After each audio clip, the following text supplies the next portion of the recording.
There is a moment that almost every mature man has experienced, yet few truly understand.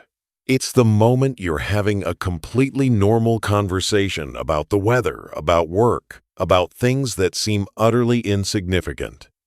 And then, for no clear reason, without warning, she begins to pull away, not by walking off, not with a verbal rejection, but with a subtle closing off, so delicate you're left wondering, what just happened? What did I say wrong? Let me tell you a truth. You may not have said anything wrong at all. You simply completed a psychological test without even knowing it. You answered before you realized you were being observed. Before you understood that every word you spoke, every inflection you used, every pause you created, all of it was being recorded, analyzed, and assessed, not by her logical mind, but by her deepest instinct. And here is what you must grasp right now. The issue isn't what she asks. It's this. Do you realize you're standing in an emotional laboratory where every gesture of yours is data? Let's start at the genesis of all misunderstanding. The masculine mind is built to solve problems. It's a logical machine. Question, analysis, answer, solution. When a man asks, "How are you?" he wants information, a yes or no. But feminine psychology, especially in the realm of deep attraction and connection, operates as a multidimensional sensor system. When a woman asks, "How are you?" she's not just asking about your health. She is measuring the tone of your voice when you reply, where your eyes go when you think, whether your breath syncs with hers, the energy you radiate. Is it open or defensive? Men seek information. Women seek psychological safety. And here is the pivotal point. That feeling of safety never comes from a correct answer. It comes from authenticity, from consistency, from the way your answer harmonizes with the person you are. So, when you think you're answering a question, you're actually performing an emotional symphony. And she isn't listening to individual notes, she's listening to the entire harmony. Now, let's dismantle one of the biggest misconceptions, the idea of 2 magic questions, or 3 secret signs.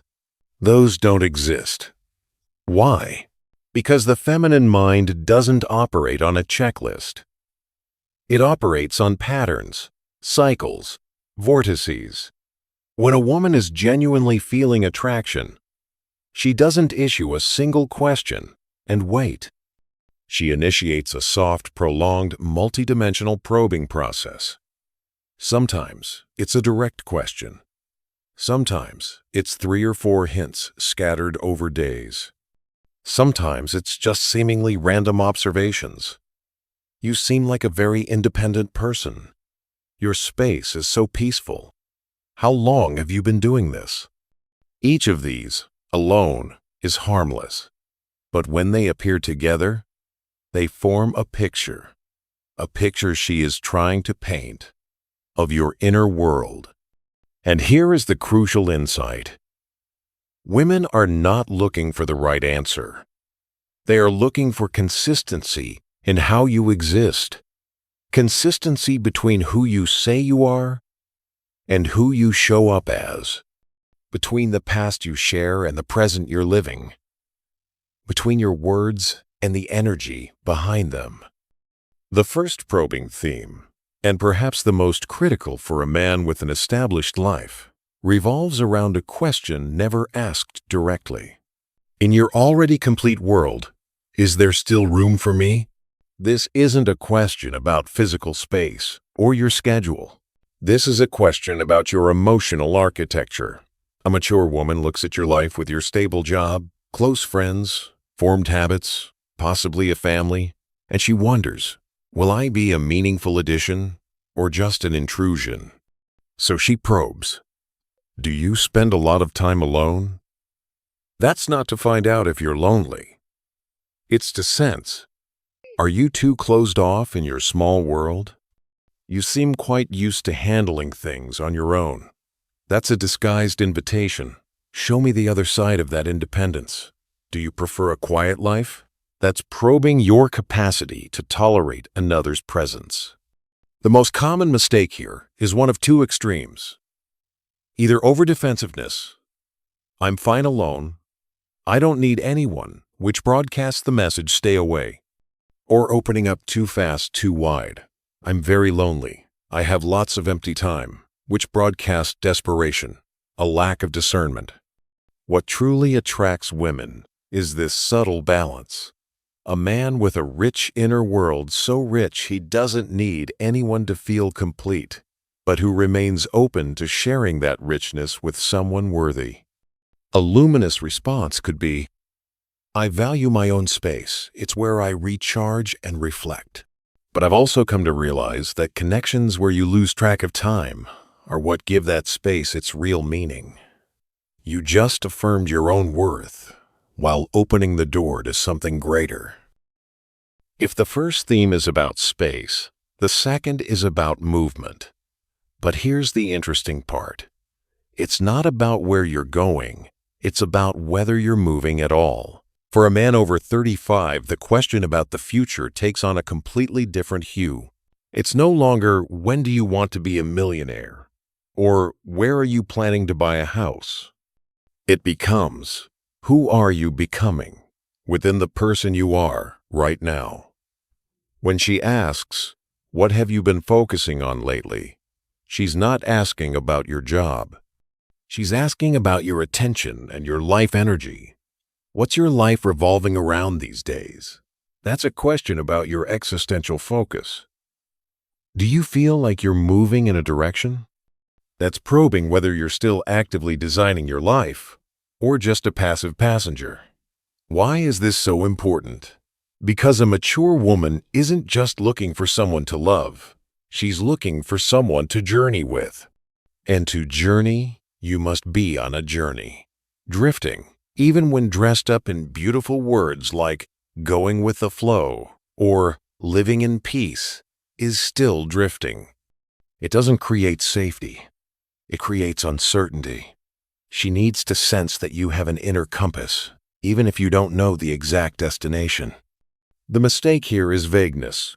I don't know. Just living life. I'm just looking for peace. These answers aren't wrong informationally. They are wrong energetically.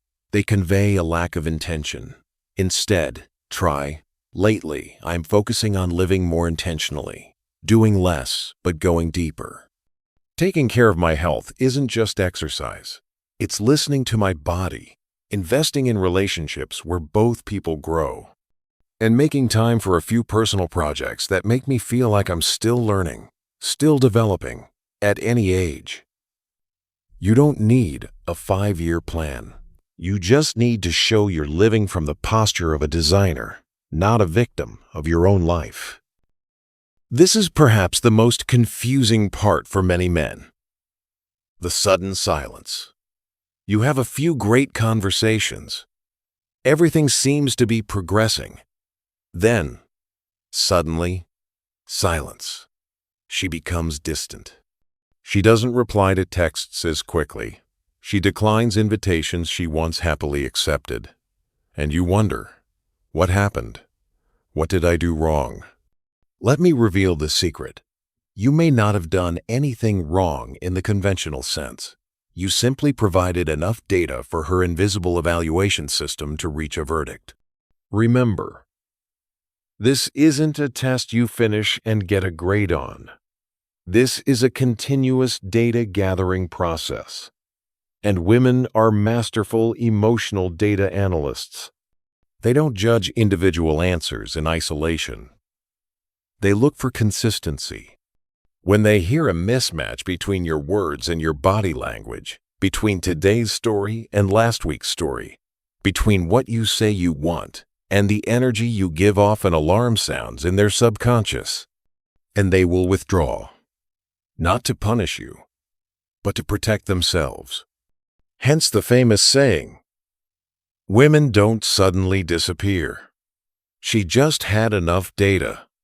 Before you even realized, you were being observed. They don't need to say goodbye. They just need to stop. So, what is our ultimate message? It is not, memorize these clever answers to these questions. That is still the mindset of someone taking an exam. The real message is, stop thinking about passing a test and start thinking about becoming a living work of art so compelling that people feel no need to test it. When you build an inner life rich enough, when you live with enough intention, when you are so aligned with yourself that there is no gap between who you are and who you present, then these probing questions will no longer feel like challenges. They will feel like doors you are ready to walk through, because you have nothing to hide in the shadows and nothing to flaunt in the light. You will simply be yourself. You won't answer with calculated words anymore. You will respond with pure presence, with your whole being in that moment. The calm, the clarity, the authenticity that requires no effort. You stand there, grounded and open, like an old tree that doesn't need to prove the strength of its roots, and that a presence that isn't trying, doesn't need to prove, and carries no fear, is what is most deeply attractive to a discerning woman. She doesn't want to spend a lifetime decoding a mystery. She longs to be able to feel a truth.